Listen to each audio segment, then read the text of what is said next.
Maintenant, Merci, nous allons Mohamed. accueillir du coup Mathieu. Mathieu, es-tu là? Salut. Salut. Le son marche bien, c'est bon? Voilà. Le son marche bien. Ok, C'est à toi. parfait. Eh ben allez, c'est parti. Tu peux me dire dès que l'écran s'affiche correctement? C'est bon.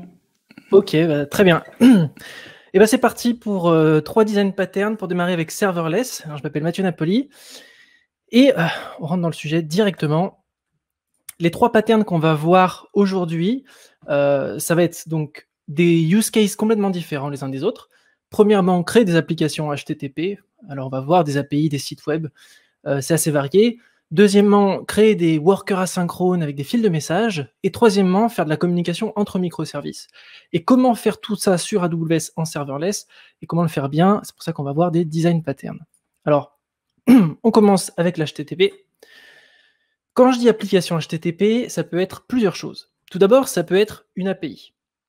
Ça peut être également ce qu'on appelle une single page application. Donc, si vous utilisez React, si vous utilisez Vue.js sur la partie site statique avec une API derrière, ben, on va parler de ça. Et la dernière chose qu'on va voir, ça va être le site web que j'appelle un peu plus classique.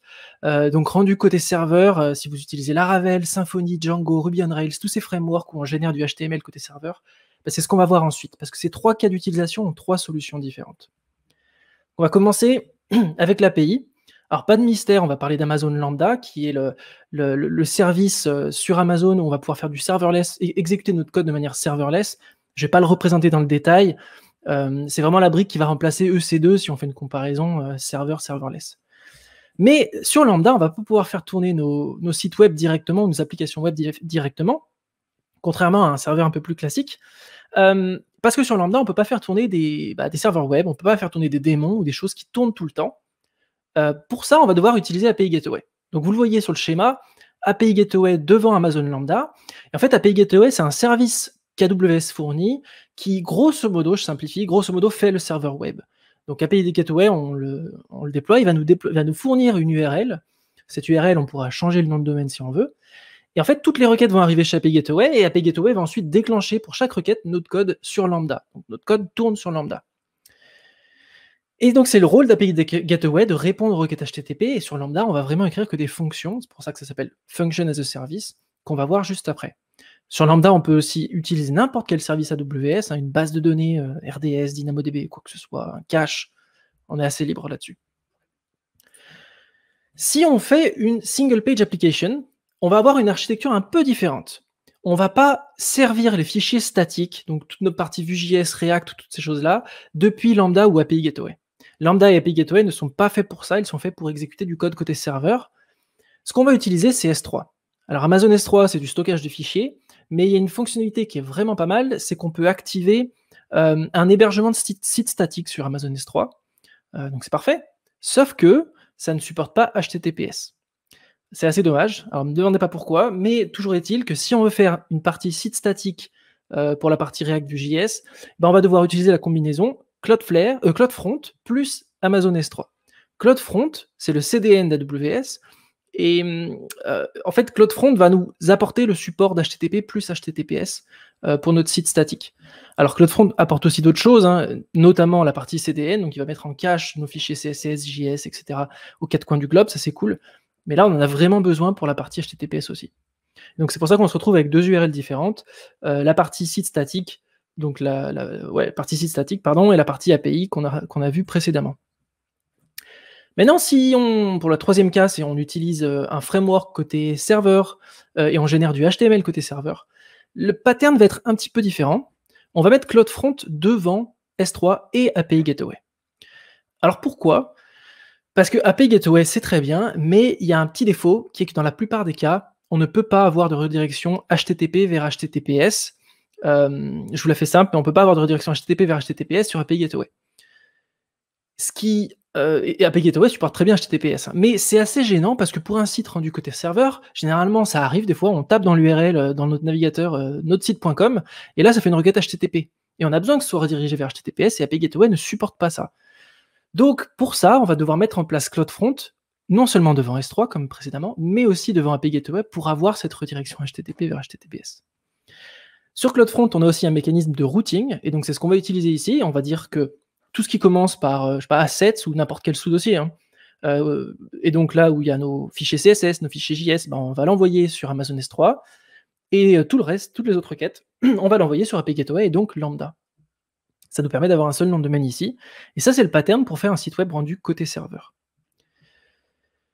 3 patterns. Alors, à quoi ça ressemble le code côté Lambda? Je vous l'ai dit, c'est des fonctions. Voici un exemple très simple en JavaScript.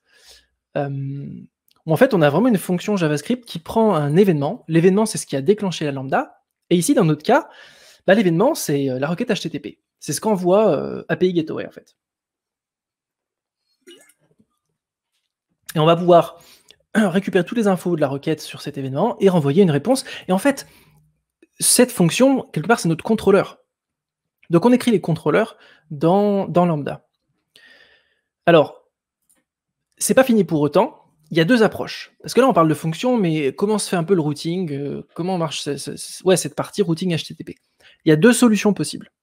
Première, on va écrire une seule fonction lambda par route HTTP. C'est le pattern qu'on appelle les micro-fonctions. Une deuxième, c'est ce qu'on appelle les fat lambda. On va faire une seule fonction lambda qui prend toutes les URL, toutes les requêtes et qui fait du routing en code dans notre base de code. Alors, je vais vous montrer un peu plus en détail. Un exemple de code, si on déploie dans le premier pattern une fonction lambda par route, alors là j'ai 3 routes, je déploie avec le framework serverless, serverless.yaml, là, mais vous pouvez utiliser SAM, CloudFormation, Terraform, le CDK, peu importe. Là c'est vraiment pour avoir un exemple simple, je déploie avec serverless et je déploie 3 fonctions lambda différentes. J'en ai 3. Chacune, c'est une route URL d'API Gateway différente, donc là c'est comme ça que je configure API Gateway avec lambda. Donc je dis que ma lambda ici qui s'appelle list2do, qui appelle le fichier list2do.js, et l'URL, ça va être les requêtes get sur /todo. Et vous voyez que pour chaque URL, j'ai un fichier JS différent, et en fait, j'ai une fonction lambda différente. Ça, c'est la première approche, une lambda par route, et j'utilise le routing intégré d'API Gateway, donc pas besoin de routeur, pas besoin de framework ici pour écrire mon code. L'autre solution, c'est d'avoir une seule lambda. Vous voyez ici, j'en ai qu'une seule. Je mets un wildcard pour API Gateway, ce qui veut dire que toutes mes URL, toutes les routes vont pointer vers index.js. Ou autre chose. Et dans index.js, je vais pouvoir utiliser un framework qui fait le routing, donc mon framework favori, et derrière, je vais avoir mon contrôleur dans d'autres fichiers. Donc, lequel utiliser? La grosse question, ça dépend. Les 2 sont possibles. Alors, pour récapituler, la première, une lambda par route, je route avec API Gateway, c'est une fonctionnalité native.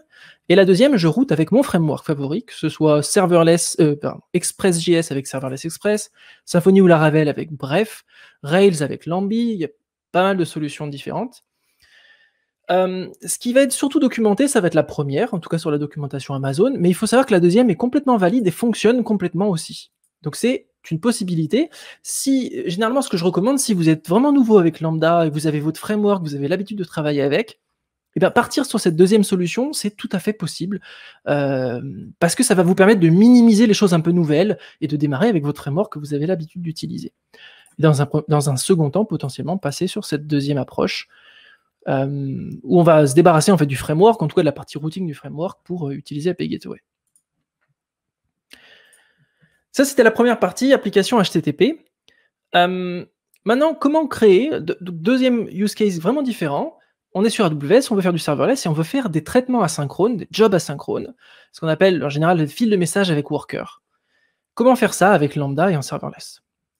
Alors ça, c'est l'architecture un peu classique qu'on a tendance à mettre en place, où on a un premier bout de code à gauche qui publie des jobs sur une file de messages, que ce soit SQS chez Amazon, mais que ce soit la file de messages en Redis, que ce soit RabbitMQ, quoi que ce soit. Donc on push des jobs, et je dis job, mais c'est message, même terme, et j'ai un worker à droite qui vient récupérer les messages et traiter en fait ces jobs-là, donc de manière asynchrone par rapport au premier bout de code.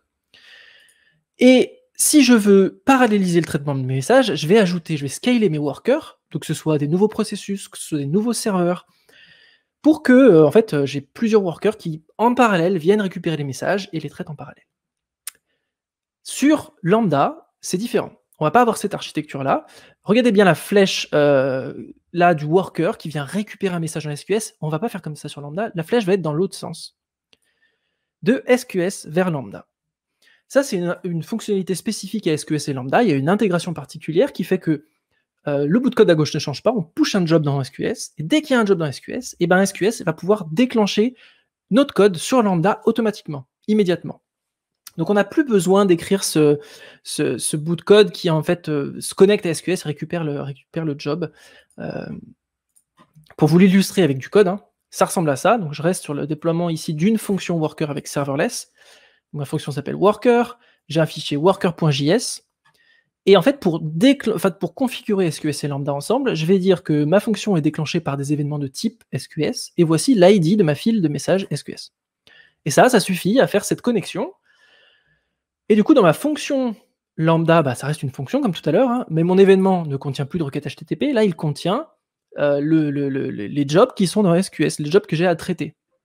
Alors, vous verrez une petite subtilité ici, j'ai mis un batch size de 1, c'est pour simplifier mon exemple. Ça veut dire que SQS va invoquer mon code avec un seul job à la fois. C'est juste pour simplifier mon exemple ici. Donc vous voyez, là, je fais un for each parce que potentiellement, j'ai plusieurs jobs à traiter dans une seule exécution. Mais dans mon cas, j'en aurai qu'un seul, j'ai fait un for each pour faire du code un peu générique. Et derrière, je récupère, ce qui est cool, c'est que je récupère directement dans l'événement là le contenu du message SQS. Donc j'ai pas besoin d'aller me connecter à SQS pour récupérer le message, encore une fois. Alors, premier aspect sympa, on l'a vu, pas besoin de se connecter à SQS, ça simplifie un peu le setup. Deuxième aspect sympa, c'est le scaling. Pour vous illustrer comment ça scale, tout ça, ce que j'ai fait, c'est ce que vous avez sous l'écran, là, c'est un simulateur, c'est une animation. C'est un simulateur que j'ai écrit en JavaScript et qui tourne dans mon navigateur, donc il n'y a rien de déployé.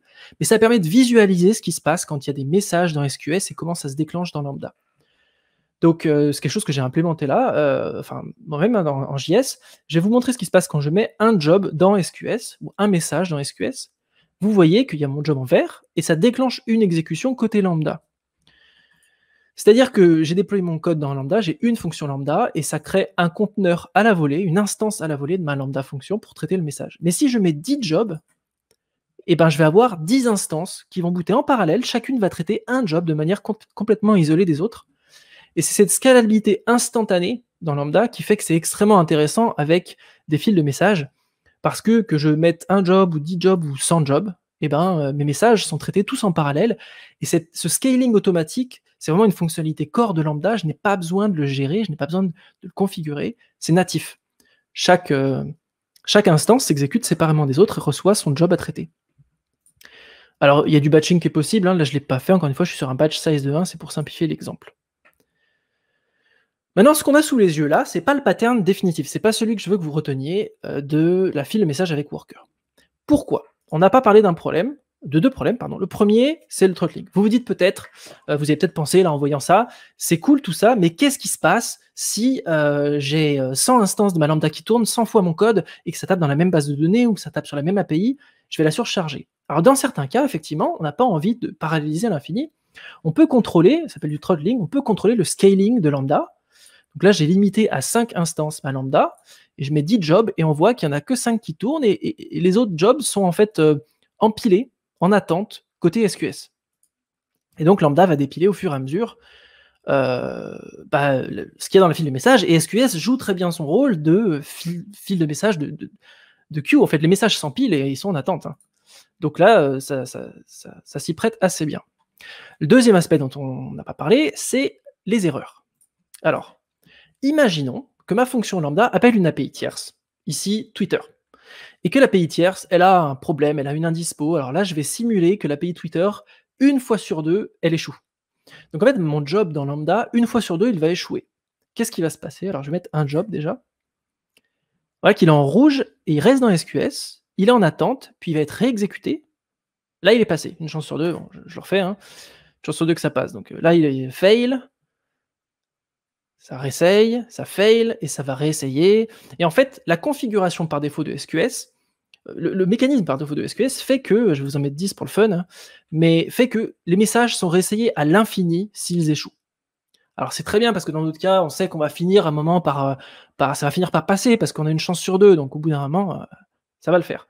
Mais si on a une indispo totale, si on a un bug dans notre code ou si on a quoi que ce soit, on n'a pas envie de réessayer les mêmes messages 150 000 fois parce qu'on n'a pas envie de payer 150 000 exécutions pour rien.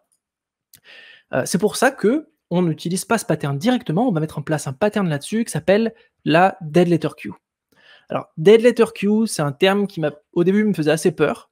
En fait, c'est rien de spécial, c'est juste un nom qu'on met sur une file de messages. On a rajouté une file de messages SQS ici, la dead letter queue, et en fait, ça va nous permettre deux choses. Premièrement, de configurer un retry, un nombre maximum de retry sur la première file de messages. Donc, je veux réessayer maximum 2 fois mes messages, mais je peux choisir le nombre.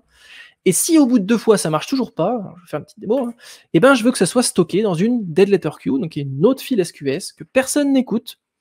Et le but de cette file de messages de la dead letter queue, c'est de stocker les messages en erreur à l'infini. Ça les stocke. Moi, en tant que développeur, je vais me configurer une alerte. Je vais aller voir qu'est-ce qui se passe dans ce message, pourquoi est-ce qu'il a foiré, peut-être il y a un bug, peut-être il y a une indispo. Je débug, je corrige, et ensuite je vais pouvoir faire ce que je veux avec ce message, le supprimer ou le remettre dans la file principale. Et en fait, ça va vraiment me permettre d'avoir du contrôle sur le nombre de retries et sur quoi faire en cas d'échec total. Donc ça, c'est le pattern à retenir. SQS plus lambda et la dead letter queue en configurant les retries. Alors, slide bonus que vous verrez après, la configuration de code pour déployer ça. Je passe là-dessus, pourquoi? Parce qu'on n'a pas le temps, mais vous aurez les slides en ligne juste à la fin de mon talk, vous pourrez aller voir le bout de code, vous pourrez le copier et déployer avec, et vous pourrez aussi jouer avec les animations si vous avez envie, donc un tout petit peu de patience. On va parler du troisième cas, pour rester un peu dans les temps, communication entre microservices. Alors, je vais prendre un exemple de microservices que je vais implémenter de façon naïve. Je veux faire un clone de YouTube parce que je vise des choses simples. Donc, j'ai 4 microservices. Le premier à gauche qui se charge de l'upload de vidéos. Dès qu'une vidéo est uploadée, je veux, premièrement, intégrer des publicités dans ma vidéo. Je veux, deuxièmement, générer les vignettes. Et troisièmement, ajouter la vidéo à l'index de recherche. Donc, j'ai 3 microservices à appeler, en fait, à déclencher. Et chacun va faire sa tâche en parallèle les uns des autres, de manière complètement séparée. Cette implémentation naïve, je la fais avec des requêtes HTTP. Donc, en fait, il y a un appel HTTP qui est fait sur chaque microservice pour communiquer. Et là, je dis que c'est naïf parce que c'est assez fragile, en tout cas pour le dispatch de tâches en asynchrone, pour plusieurs raisons. Tout d'abord, la gestion des erreurs. Si un des 3 microservices là échoue, donc renvoie une erreur 500, c'est au premier microservice, le YouTube clone ici, de gérer en fait cette erreur. Est-ce que je la catch? Est-ce que je fais un retry? Enfin, ça ne devrait pas être au premier microservice de gérer ça. Deuxièmement, l'authentification, parce qu'il y a des requêtes HTTP de partout, donc il va falloir que je mette des couches d'authentification. C'est pas la fin du monde, mais j'aimerais bien pouvoir m'en passer. Troisièmement, on a de la latence parce qu'on fait 3 appels HTTP. Si on en avait 15, on en ferait 15. Alors on peut paralléliser, mais ça reste inutile de faire 15 appels HTTP si on avait 15 microservices à appeler. Et on a du couplage parce que, pareil, là, si je veux rajouter un 4e microservice, 4e tâche, je vais devoir modifier, non seulement rajouter mon microservice, mais modifier le premier pour déclencher le 4e. Donc, il y a du couplage entre ces microservices. Alors là, vous dites peut-être, OK, on a vu SQS, on met du SQS. Ça donne ça, une file par microservice, et ça nous permet de gérer les erreurs avec les retries et la dead letter queue pour chaque microservice indépendamment. Donc c'est cool parce qu'on a résolu le premier problème, c'est plus au premier microservice de gérer les erreurs des autres. Très bien. On n'a plus besoin non plus d'API HTTP parce qu'en fait, les messages passent par l'API, par SQS et donc par l'API AWS. Donc, on peut utiliser IAM pour gérer les droits. Parfait, on s'économise une couche d'authentification. Mais on reste quand même sur, j'ai 3 fils de messages, donc 3 messages à envoyer. Ou si j'en avais 15, j'aurais 15 appels à faire. Et pareil pour le couplage, si je rajoute un nouveau microservice, je dois modifier mon YouTube clone, là, le premier microservice. Donc, c'est pas idéal. Donc, à la place de faire ça, ce qu'on va utiliser, c'est EventBridge. Alors, si vous connaissez SNS, EventBridge, c'est SNS en mieux dans ce cas-là, je dirais, je simplifie. Et en fait, EventBridge, c'est un event bus, un bus d'événements. C'est-à-dire qu'on va mettre des événements dans EventBridge et ils vont être dispatchés à n'importe qui les écoute. Donc, l'upload de vidéo se fait et le premier microservice poste un événement dans EventBridge qui dit il y a une nouvelle vidéo d'uploader, et là, tous les microservices qui veulent l'écouter et réagir, l'écoutent et réagissent. On a une intégration EventBridge avec Lambda, donc là, les flèches de droite, en fait, c'est des appels, c'est-à-dire qu'EventBridge peut déclencher notre code sur Lambda, comme avec SQS, et ça veut dire que là, on n'a plus le problème de latence, on poste un seul événement dans EventBridge, et on n'a plus de problème de couplage parce que si on rajoute des nouveaux listeners à l'événement, on n'a pas besoin d'aller impacter le YouTube clone du début. Alors vous dites peut-être, ah oui, mais là on n'a plus la gestion de la dead letter queue et on n'a plus le problème. Enfin, comment on fait pour faire du throttling? Comment on gère nos erreurs? Il faut rajouter SQS avec EventBridge. Non. il n'est pas besoin d'ajouter SQS avec EventBridge, dans la majorité des cas. En effet, alors là, je vous ai mis une animation, je vais vous lancer, mais je vous le fais un peu à l'oral, parce que c'est difficile à comprendre. Pas besoin d'SQS avec EventBridge, parce qu'on a un mécanisme natif dans Lambda de retry, de throttling et de dead letter queue. En fait, on a une file de messages intégrée à Lambda. Vous allez la voir. Là, vous voyez, pas besoin de SQS, on a une file de messages dans Lambda. Et cette file de messages marche avec EventBridge. Donc là, je poste un événement à gauche qui va se dispatcher dans les 2 microservices de droite. Et dans chaque microservice, je vais avoir ma file de messages qui va empiler les messages, gérer les retries, gérer le throttling, comme on le voit en bas, gérer le mécanisme de dead letter queue à droite. Donc, bon, je rentre pas dans les tonnes de détails derrière tout ça, parce que malheureusement, c'est pas non plus... on n'a pas la possibilité de rentrer dans tous les détails, mais c'est pour vous donner une piste.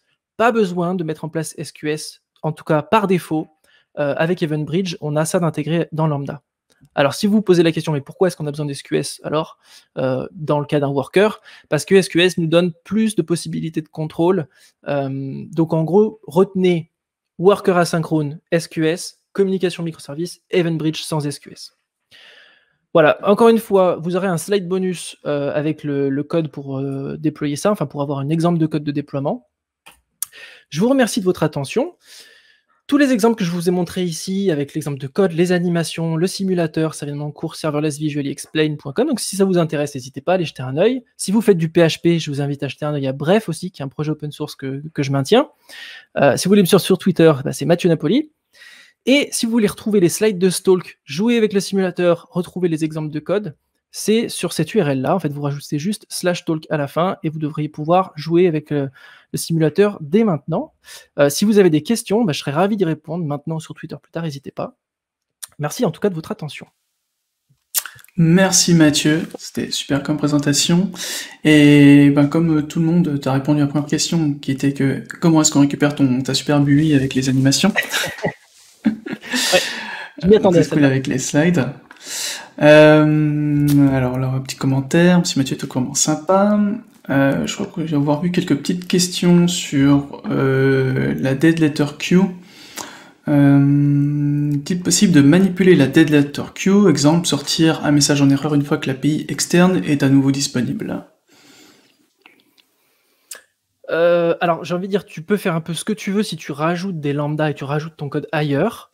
Mais faire quelque chose d'un peu automatique avec la dead letter queue, je pense que ça demande d'écrire du code. Là, comme ça, j'arrive pas trop à me projeter, j'avoue. Hein, donc, peut-être à discuter dans le Slack d'ailleurs, avec un peu plus d'exemples concrets. Peut-être qu'on trouvera des réponses. Ok. Est-ce qu'il y a une autre question?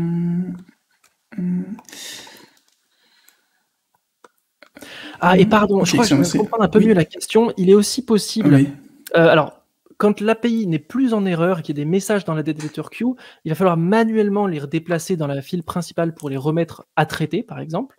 Ça peut se faire avec un script, ça peut se faire avec des outils. Je sais pas si ça apporte un peu plus de réponses.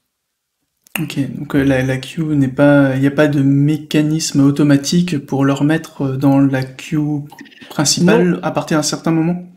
Non, alors en tout cas, ça, je l'ai jamais trouvé. Personnellement, je me suis justement fait des outils pour faire ça.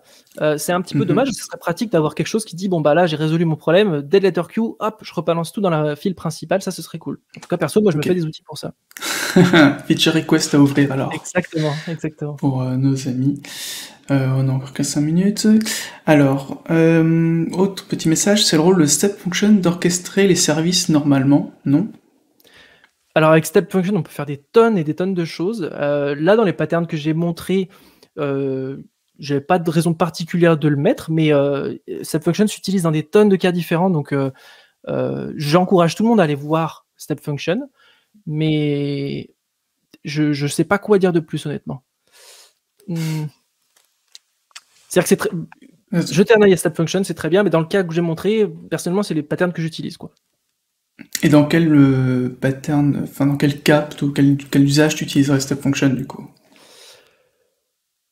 Oh, je suis désolé, je pense que je saurais pas répondre là comme ça. Je préfère pas dire n'importe quoi. Je préfère faire le joker, tu sais. Pas de problème. Alors. Commentaire sur Joto's machine à coudre alors. C'est ton passe-temps après ça. Alors, dans quelle mesure EventBridge est mieux que SNS? Alors, il y a quelques mesures clés qui sont super intéressantes, je trouve. J'en ai une en tête, le EventBridge Schema Registry, donc le registre de schéma. En fait, c'est une manière de typer les messages ou les événements qui passent sur l'Event Bus. Donc ça, c'est vraiment intéressant pour de la communication entre microservices, par exemple, où on a plein de microservices et des équipes différentes. Et en fait, c'est une manière de standardiser les messages qui passent sur l'Event Bus et de se dire, si j'écoute ce message, par exemple, l'événement vidéo uploadé, eh ben, je sais que dans le message, j'aurai tel et tel et tel champ de tel et tel et tel type. En fait, c'est une manière d'avoir du typage fort sur les événements. Et ça, c'est vachement cool. Après, il manque par rapport à SNS d'autres fonctionnalités comme faire de l'alerting, parce que SNS c'est peut-être plus lié à ça, mais pour vraiment de la communication entre microservices, ça c'est vraiment pratique.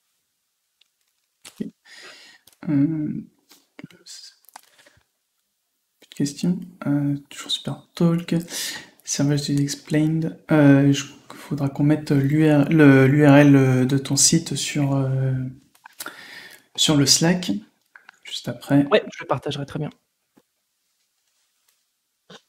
Alors, EventBridge est disponible at Edge, comme Lambda.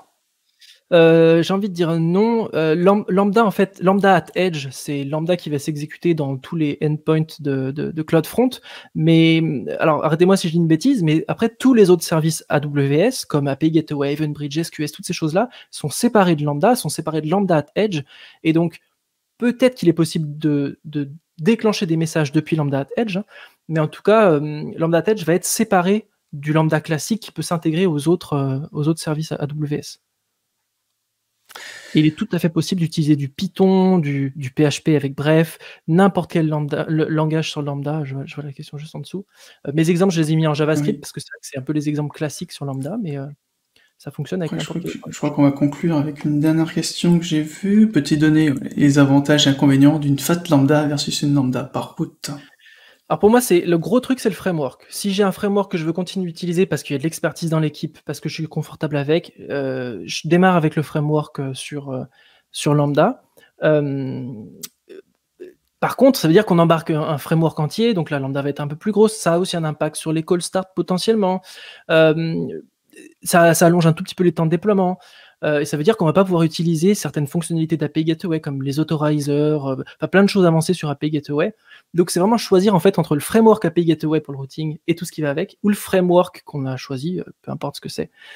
Donc voilà, les avantages et inconvénients, il y en a plusieurs et le choix, il est jamais vraiment évident pour moi. Ça dépend vraiment. On se retrouverait pas peut-être avec une sorte de mini monolithe à l'intérieur de ta Lambda du coup? Absolument. Mais le monolithe n'est pas une mauvaise chose dans tous les cas. Des fois, ça a sa place. Des fois, c'est mieux de partir sur du microservice et des micro-fonctions et de s'en travailler 150. Il faut aussi penser à ça. Est-ce qu'on veut 150 fonctions ou est-ce qu'on en veut une, quoi? Plus sans oublier les tools, ce qui est monitoring, logging, etc. à gérer, à faire. Bon, je te remercie Mathieu. On arrive à la fin de notre temps imparti. Merci, super. Retrouvez Mathieu sur Slack ainsi que nos experts AWS qui sont prêts à vous répondre à toutes les questions que vous auriez techniques ou organisationnelles, quoi que ce soit sur AWS. Donc Ask the Expert dans le channel Community Day AWS. Il me semble que c'est jusqu'à 16h qui sont parmi nous.